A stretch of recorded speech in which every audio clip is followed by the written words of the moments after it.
네, 안녕하십니까. 조원장입니다. 초급 한문강독 사자수학 14번째 시간입니다. 먼저 지난 시간에 안내해드렸죠. 우리 동몽선습을 원래 일부터 새롭게 시작하게 되었습니다.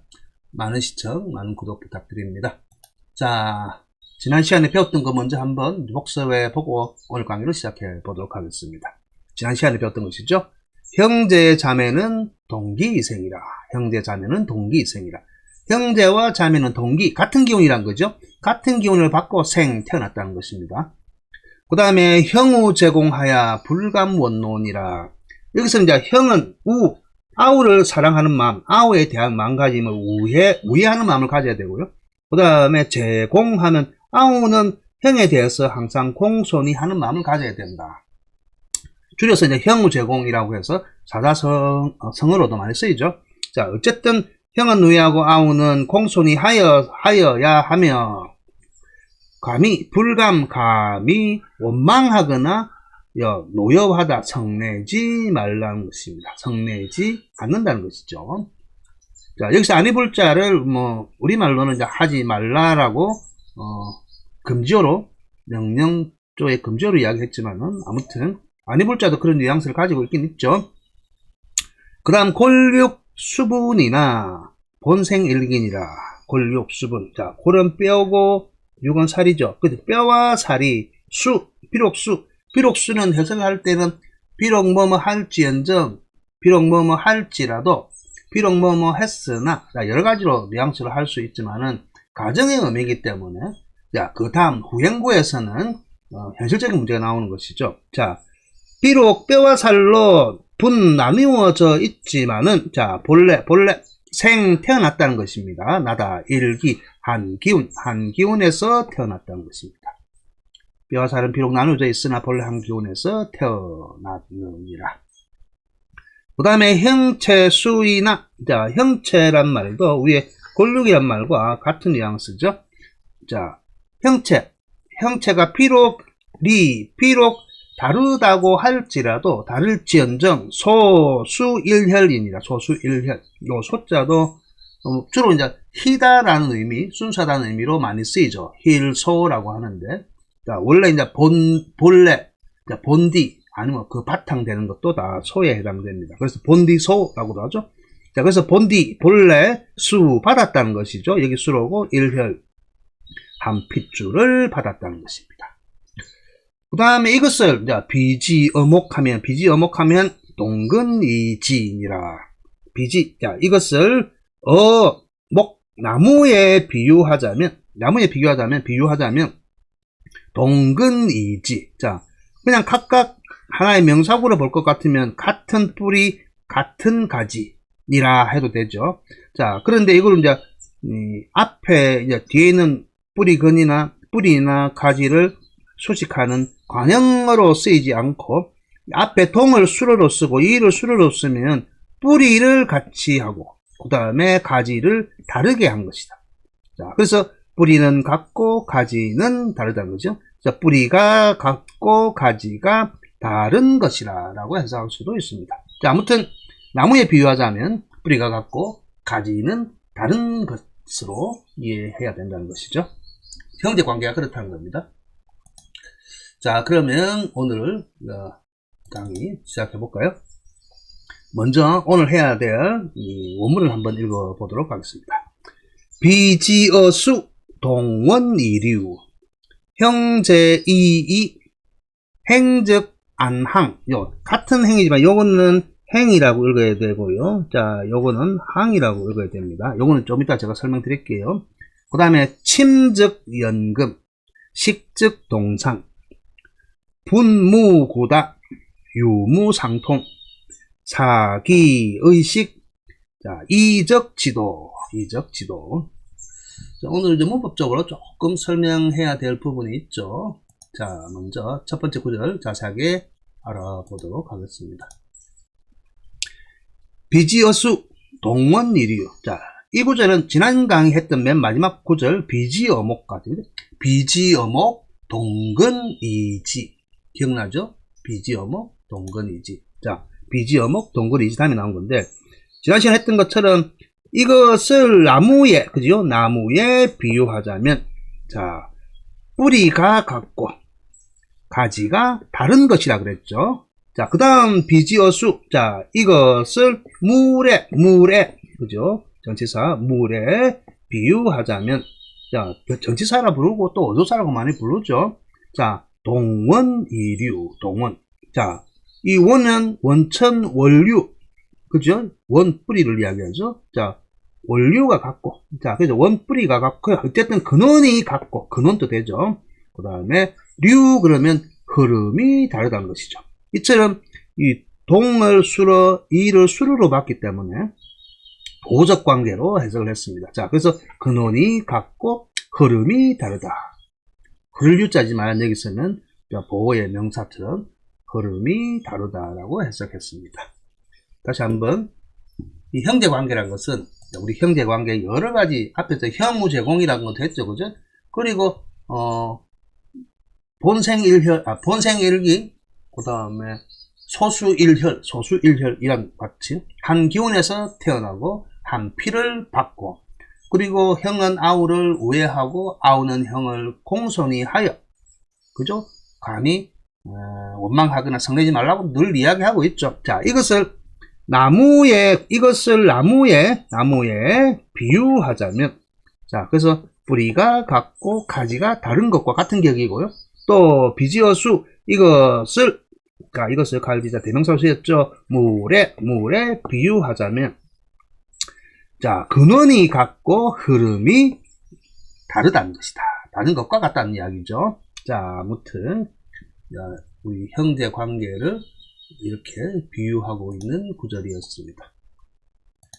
자, 그 다음이죠. 자, 그 다음 형제 이이 행즉 안항까지 이야기했죠. 요거는 행이라고 읽고 요거는 안항이라고 읽죠. 항. 그래서 요 갈행자도 실제 여러 가지로 읽죠. 여러 가지가 있는 몇 가지 뜻이 있죠. 다르게 나타날 때 있는데 먼저 앞쪽부터 먼저 해석하고 할게요. 자, 형제 이이 하면 요 이자는 기쁘다는 뜻입니다. 기쁘다는 뜻. 기쁠 이자입니다. 기쁠 이. 그 실제 제가 강의에서 많이 이야기하는데 이 글자가 대, 태, 이 크게 세 가지로 소리가 납니다. 원래 옛날에는 소리가 났다가 자, 나중에 다른 또 글자가 분화되면서 앞에 부수격이 되는 다른 글자들이 와가지고 각각 흩어지거든요. 글자가. 대표적인 것을 이 하나만 하더라도 대라고 읽죠. 대. 어떤 물건을 쌓아놓는 높은 자리, 높은 장소를 이야기할 때 대라고 하죠. 대라고 하고. 그리고 이 대를 이 대자를 이제 여기에 약자식으로, 속자식으로 이야기하고 있는데, 기본적으로 요 대는 어떤 높은 장소를 이야기합니다. 높은 곳에 올라서서, 높은 장소에 서서 전체의 조경이나 그 경치를 조망할 수 있는 곳. 저 속리산 가면 문장대, 그래가지고 문장대. 그죠? 문장대 꼭대기에 있는 큰 바위돌이고, 그러면 문장대에 올라서면 사방팔방으로 전체를 조망할 수 있잖아요. 이런 곳을 이제 대라고, 풍수에서도 대라고 하고요. 아니면 조경에서도 대라고 하죠. 또 한편으로는 대만을 읽을 때, 타이완 할 때 대자를 이렇게 발음을 하죠. 그래서 요걸 속자, 약자로서 이제 물건을 쌓아놓은 모습, 높은 곳에 올라가 있는 모습 할 때 대라고 읽고요. 그 다음에 앞에 달어를 쓰면 우리 어머님들 아기를 가진 태죠. 아기를 뵐 태라고 읽고요. 그 다음에 여기 기쁘다라는 의미입니다. 기쁘다는 의미로 쓰입니다. 그래서 태라고 반복적으로 쓰면 실제 기쁨이 넘치는 모습이라 할 수도 있고, 그리고 실제 또 사람과 사람 간에 모여서 아주 화목한 모양, 화목한 그 어떤 상태를 나타내는 의태어와 같은 그런 모습으로 쓰이기도 합니다. 그래서 형제 이에서 이는 형제 간의 그 화목하고 화기애애한 모습을 나타내는 의태어와 같습니다. 그래서 형제는 서로 화합하다, 아니면 형제는 서로 사이좋게 지내다 라고 해석할 수 있는 거죠. 그리고 행즉 할 때 요 행자도 일방적인 갈행이라 가지고 우리가 어디 가다 할 때 갈행, 다니다 할 때 갈행. 자, 그 다음 행즉, 요 행즉 자체는 지난 시간에 한번 이야기했죠. 했는데, 그냥 일반적으로 할 때는 이제 곧즉이라 하죠. 잠깐 제가 화면을 띄워볼게요. 자, 일반적으로 우리 요거, 곧즉, 법칙칙이라고, 그러니까 법칙칙, 곧즉, 본받을 측, 요 세 가지로 소리가 나고 이렇습니다. 그래서 뭐 법칙이라고 할 때는 칙이라고 읽으니까 문맥상 법칙, 규범, 준칙, 이치, 이런 것과 관련되어 있으면 칙이라고 읽는 거고요. 그 다음에 문장 속에서 하는 역할이, 자, 곧, 부사죠, 부사. 그 다음에 만일 뭐뭐라면, 뭐뭐 하면, 뭐뭐 할 때에는 다양하게 부사적으로 해석을 할 수가 있습니다. 그래서 문맥에 따라서, 자, 뭐뭐 하면, 아니면 만일 뭐뭐 이라면, 이라고 할 때도 있지만, 항상 제 앞쪽에서 뭐뭐 하면이라고 제가 자주 이야기했죠, 그죠? 그런데 앞에 수로가 와서, 수로가, 일반적인 동사, 동작동사들이 와서, 그 다음에 직이 붙을 때는, 뭐뭐 할 때는, 뭐 할 즈음에는, 할 때는이라고 해석할 수가 있고요. 자, 그리고, 실제 또 다른 문장에서는 명사적으로도 해석할 수도 있지만, 여기서는 다닐 때에는 하는 것이 가장 무난하겠죠. 자, 다닐 때에는 안항하라 그래요. 안항. 자, 안항이라고 그랬거든요. 자, 잠깐만요. 일단 좀 지우고요. 일반적으로 이제 안항이라 하면 다시 들어갈게요. 안항이라고 하는데, 이 안항은 본래 뜻은 요 기러기 한자죠. 기러기가 떼지어서 날아가는 모습입니다. 떼지어서 날아가는 모습인데, 요 행자도 기본적으로는 갈행, 단일행이라고 하지만, 우리가 항렬이라고 할 때, 많이 들어봤죠? 항렬. 그죠? 항렬할 때, 자, 요렇게 쓰거든요. 우리 각 집안에 보면, 집안에, 한 대 한 대 걸러서 나타날 때, 그런 집안의 사람들의 그 순서를 글자로서 나타내서 표현해 놓은 게, 우리 항렬이라고 하잖아요. 이거 행렬이라고 하잖아요. 근데 이거를 행렬이라고 읽으면, 줄을 지어서 가는, 뭐, 군인들처럼 줄을 지어서 가는 모습일 수도 있지만은, 일반적으로 항렬하면 친족 집단 안에서 세대 간의 관계의 그 서열, 그래서 우리 돌림자라고 들어봤죠, 그죠? 돌림자. 자, 그래서 이 항이라고 읽을 때는, 항렬이라고 읽을 때는 같은 또래, 차례, 순서, 이럴 때, 이런 의미가 있을 때. 그러니까 줄이나 대열, 자, 군대 가면 그런 거 있죠, 그죠? 그 다음 대오, 그거 들어봤죠? 대오라고 할 때 줄 서서 있는 모습. 차례나 순서, 아니면 같은 또래, 이런 의미일 때는, 줄을 서다는 의미일 때는 항으로 읽어야 된다는 겁니다. 그러니까 기러기들이 날아다닐 때는 줄을 지어서 날아다니는 것이 상징적으로 나타나잖아요, 그죠? 그래서 기러기가 때를 지어서 날아가는 모습, 날아다니는 모습을 나타내기 때문에 이걸 항이라고 읽어야 됩니다. 그래서 일반적으로 다니다, 가다, 뭐 행하다, 뭐 이런 의미일 때는 행이라고 읽고, 그 다음에 줄을 짓든지 순서, 차례, 그죠? 줄을 짓든지 순서나 차례, 아니면 같은 또래, 이런 의미로 나타날 때는 항이라고 읽습니다. 그래서 행즉 안항이라고 읽는 겁니다. 다닐 때에는, 다닐 때에는 기러기처럼 다니란 것인데, 기러기처럼 줄을 지어서 날아가다라는 의미이기 때문에 안항이라고 읽는 게 맞습니다. 그래서 여기 이제 같은 줄을, 같은 대오, 같은 줄을 쓰기 때문에 또 안항을 또 형제에 빗대서 이야기하는 것이죠. 자, 아무튼 넘어가고요. 자, 그 다음 구절 읽어보도록 하겠습니다. 이것도 역시 마찬가지죠. 이제 즉이 나오죠. 침즉 연금, 식즉 동상이라고 하죠. 침, 우리 잠자리 들 때 잠잘침, 아니면 잠자리 자체이기도 한데, 기본적으로 즉이 나오고 앞에 전부 다 수로에 해당됩니다. 먹을 식자도 수로에 해당되기 때문에, 잠잘 때는, 자, 밥 먹을 때는, 자, 이렇게 아주 무난하죠. 아니면 잠을 자려면, 밥을 먹으려면, 자, 이렇게 해석해도 되지만은, 그것보다는 뭐 할 때는 이라고 하는 게 보다 더 자연스럽죠. 자, 그래서 침즉 연금이라.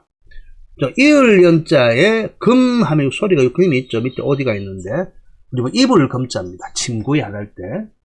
이불 금자거든요. 우리가 원앙금침 그럴 때. 자, 그래서 이불 금자이기 때문에 같은 이불이란 말은 잇따라서 같은 이불을 갖고 쭉 같은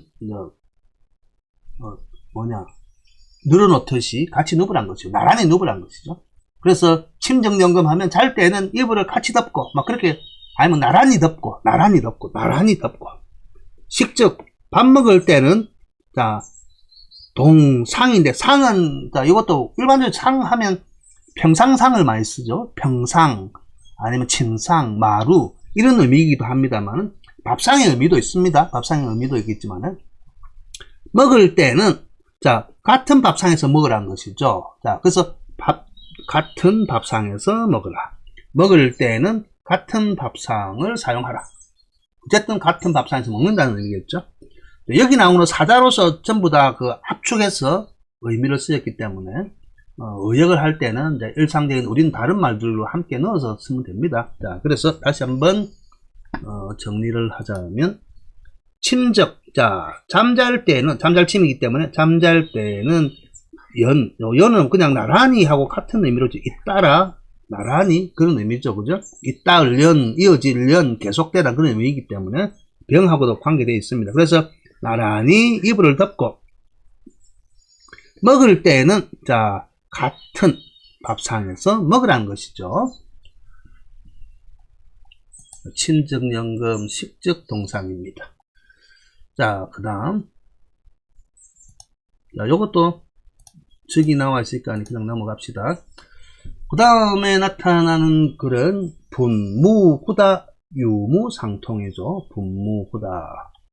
자, 분은 나눌 분자예요. 자, 근데 원래는 또 넉자로 맞춰야 되기 때문에 앞에 만약에 분즉이라고 하면 훨씬 쉽죠. 나눌 때는, 자, 이런 의미입니다. 나눌 때는 하지 말라는 의미죠. 말무자. 자, 하지 말라는 의미는 맨 처음 없을 무자에서, 자, 없다란 뜻이 있고, 없다란 뜻이 있고, 그죠? 일탈한 뜻도 있고, 하지 말라는 뜻이 크게 이렇게 강합니다. 그러다가, 없다는 뜻은 기본적으로 이거잖아요. 자, 무전 하면 뭐예요? 무전.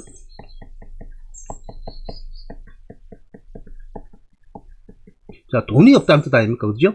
자, 그래서 없을무 뒤에 명사가 오면, 일반적으로 돈이 없다. 명사가 오면 뭐뭐가 없다라는 거예요. 자, 근데 없을무 뒤에 수로가 오면, 자, 수로니까,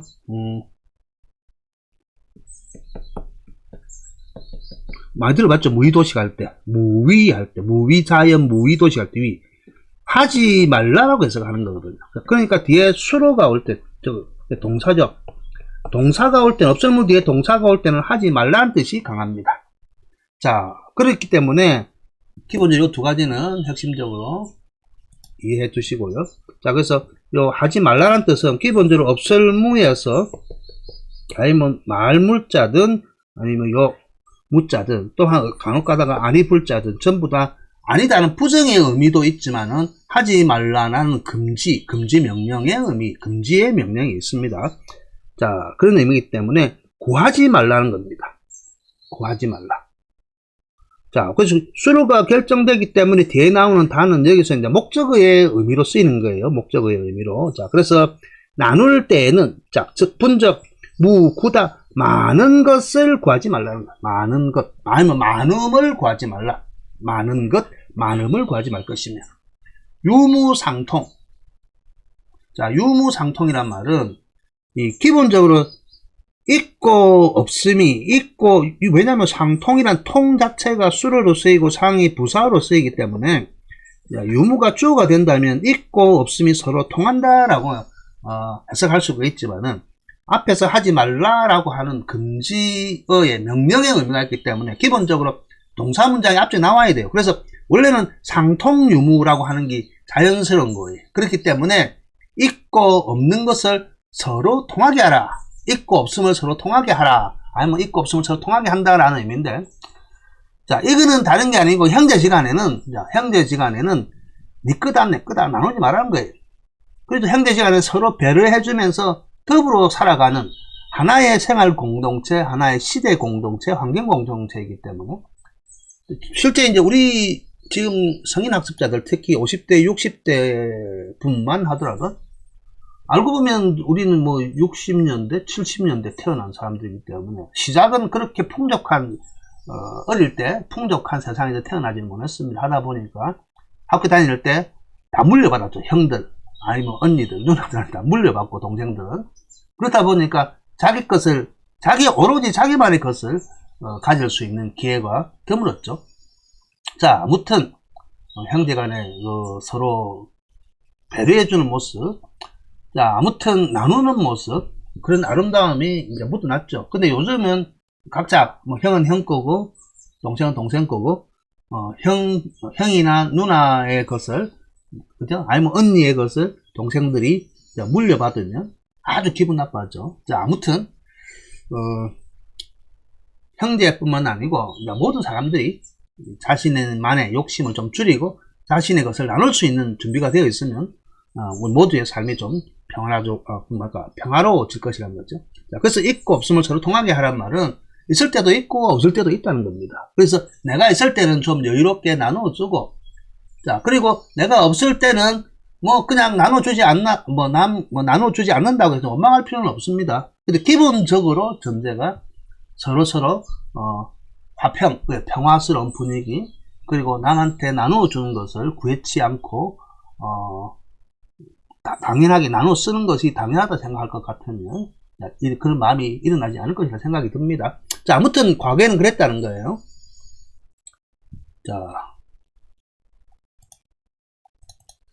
자, 그 다음에 나타난 구절은 사기의식 이적지도라고 하는 거죠. 이적지도. 자, 여기서 기의식이니까 그 옷과 음식이란 거죠. 이거 자체가 이제 명사구로 이루어져 있죠. 그죠? 자, 그러면 사는 여기 보면, 기본 수로로 쓰인 거예요. 수로로 쓰면 나라는 의미가 아니고 개인적인 게 의미가 아니고 사사롭다는 의미입니다. 사사롭다. 자, 그러니까 기본적으로 그 옷과 음식을 사사로이 한다면 앞에 있는 구절과 이어지는 거죠. 자, 그러니까 앞에서 많은 것을 나눌 때는 많은 것을 구하지 말라고 그랬죠. 그죠? 자, 그냥 공평하게 하든지, 하다못해 형이 동생한테 더 줄 수도 있는 거고, 동생이 형한테 더 줄 수도 있는 거 아니에요. 그래서 나한테 뭔가 많다, 적다, 있고, 없다는 것을 사사롭게 하지 말라는 거예요. 근데 기의식, 자, 그 옷과 음식을 사사로이 한다면, 자, 이적지도와 같다라는 거예요. 이적지도. 자, 이는 오랑캐 적도 오랑캐 적이라고 하는데, 이런 오랑캐라고 이제 부르는 것 자체는, 저도 이제 한문을 공부하면서 그냥 그다지 좋게 들리진 않습니다. 좋게 들리진 않는데, 이 오랑캐라는 개념 자체도, 중국에 있는 고대 중국뿐만 아니고, 현재 중국인들도 그렇게 생각을 하고 있죠. 그렇다 보니까, 중국인의 그 전통 상황과 관련되어 있죠.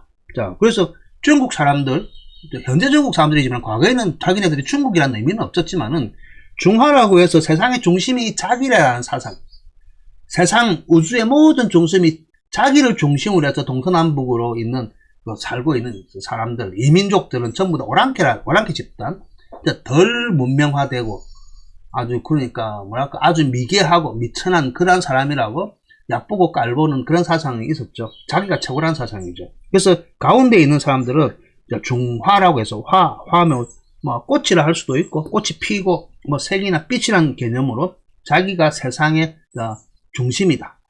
하늘로부터 그러한 빛을 이어받았다라는 의미로 중화라는 표현을 쓰고요. 동서남북으로 이 동서남북의 배치는 전통적으로 배치해놓은 겁니다. 동쪽에 있는 집단들 이민족을 이족이라 했고요. 그래서 동이라고 부르죠. 실질적으로 우리 역사를 보면 우리를 동이족이라고 하고, 그 다음에 서쪽에는 지금 중국에서 기본적으로 그 당시 보면 관내라고 해서 관지방이 지금의 시안을 중심으로 하는 그 관내 지방이고, 그 서쪽이기 때문에 지금 청해나 감숙이나 하여튼 신장 위구르는 전부 다 그쪽은 전부 다 서쪽 지방이었죠. 그래서 거기 족속 중에는 그 당시 융족이라고 있었죠.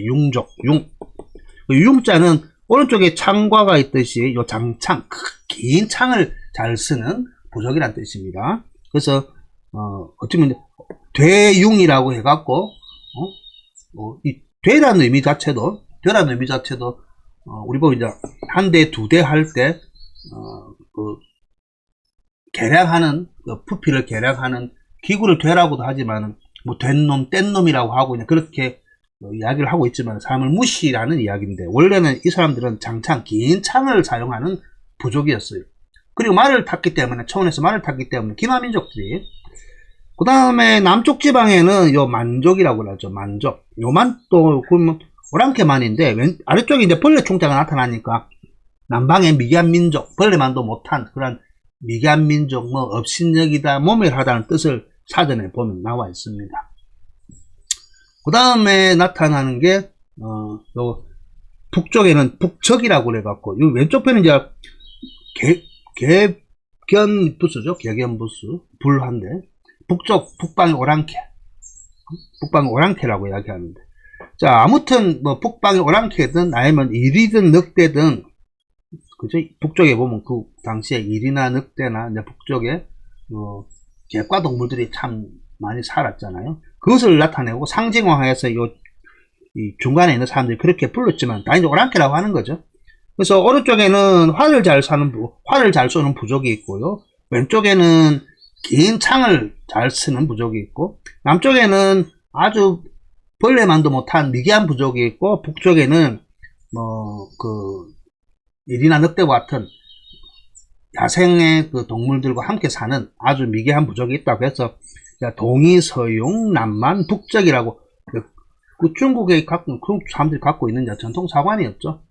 그런 것들이 아직도 남아 있습니다. 그래서 아직도 보면 인터넷에 보면 그 중국은 대국이고 그 외에는 다 소국이고 과거의 역사에 자기네들의 다 조공국이고 속국이고 뭐 그런 말들이 많이 나타나는데 아무 의미 없습니다. 알고 보면 아무 의미 없고요. 그런 역사적 사실들을 확인하면서 반박하자는 게 아니고, 그래서 나중에 읽다 보면 이 글을 서당에서부터 읽다 보면 중국 사람들이 우리를 오랑캐라고 하고 있는데 우리가 오랑캐 아주 미개한 부족이라고 그런 사관을 갖고 있는데 우리 책에서도 덩달아서 이제 그런 말을 배우고 있는 거죠. 자, 어쨌든 형제들이 지켜야 될 그 나눔의 정, 그죠? 나눔의 정을 그 옷과 음식을 통해서 자기가 더 많이 갖고자 하는 그런 사사로운 것들, 사사의 하고자 할 것 같으면 오랑캐 무리와 같다라고 이야기하고 있죠. 오랑캐 무리와. 자, 아무튼 이런 사상들이 많았다는 거. 자, 이런 사상들을 극복하면 됩니다. 그래서 저는 한문을 가르치고 한문에 대해 이야기할 때는 이제 오랑캐를 말은 가능하면 쓰지 않습니다. 그러면 요 동쪽에 있는 이민족이라 하면 되는 거고, 서쪽에 있는 이민족, 북쪽에 있는 이민족, 남쪽에 있는 이민족이라고 이거 한자로 쓰면 되죠. 우리와 다른 민족이라고 쓰면 되는데 오랑캐 해갖고 우리가 스스로 우리를 오랑캐라 하고 있습니다. 자, 아무튼 유목거리도 성화시키기도 하지만은 그런 게 있기 때문에, 자, 이렇게 해서 이제 오늘 다섯 구주를 학습을 했고요. 오늘 배웠던 걸 빨리 읽어보도록 하겠습니다. 비어지수하면 동원이륜이라 형제이하야 행적 안항하라. 안항이라 그랬죠. 침적 점검하고 식적 동상하라. 분무구다하며 유무상통하라. 사기 의식하면 이적 지돈이라. 자, 다시 한번 전체 내용을 읽고 빨리 한번 해석을 해보도록 하겠습니다. 자, 비지어목. 자, 이것을, 물에 비유하자면, 근원이 같고 흐름이 다른 것이니라. 자, 형제 이하야 행적 안항하라. 자, 형제들이, 원래 기쁠리라고 그랬죠? 서로서로 기쁜 모습, 서로 화합하는 모습이죠? 자, 그래서 형제들이 서로서로 화합하여, 행적, 할 때에는, 다닐 때에는, 기러기처럼, 기러기 항렬처럼 하라 해놨는데 기러기처럼 줄 서서 다니라는 이야기죠. 그 다음 친적 연금하고 잘 때에는 할 때에는 연금 이어서 이불을 덮어라. 자, 쭉 옆으로 나란히 이불을 덮으라는 거죠. 식적 먹을 때에는 같은 밥상에서 먹으라는 것입니다. 분무구다하며 유무상통하라. 나눌 때에는 원래 여기도 분적 해놓으면 쉬운데 그죠? 나눌 때는 요 말무자 하지 말라는 것이죠. 수러 목적 많은 것을 구하지 말라. 그 다음에 유무상통. 앞구절과 같이 할 것 같으면 상통유무와 같은 것인데, 있고 없음을 서로 통하게 하라는 것이죠. 앞에서는 많은 것을 구하지 말 것이며, 있고 없는 것을 서로 통하게 하라는 것이죠. 서로 많이 가지려 하지 말고. 자, 그 다음에 이와 같이 이런 것을 그 옷과 사기의식, 옷과 음식을 사사로이 한다면 서로 많이 가지겠다고, 자기가 많이 가지겠다고 그런 사사로운 마음을 갖는 거죠. 사사로이 하면 이적지도라, 이적. 자, 북쪽에 있는 과연 그 옛날에 이제 미개했다고 그들이 생각하는 그러한 북방 오랑캐, 북쪽에 있는 이민족의 무리와 같으니라 그랬죠. 자, 이런 비하는 하면 안 되죠, 그죠? 자, 지금은 이런 사상이나 이런 생각을 하면 안 됩니다. 자, 이렇게 해서 오늘 14번째 강의 함께 했습니다. 자, 다음 시간에 만나 뵙도록 하겠습니다. 수고하십시오.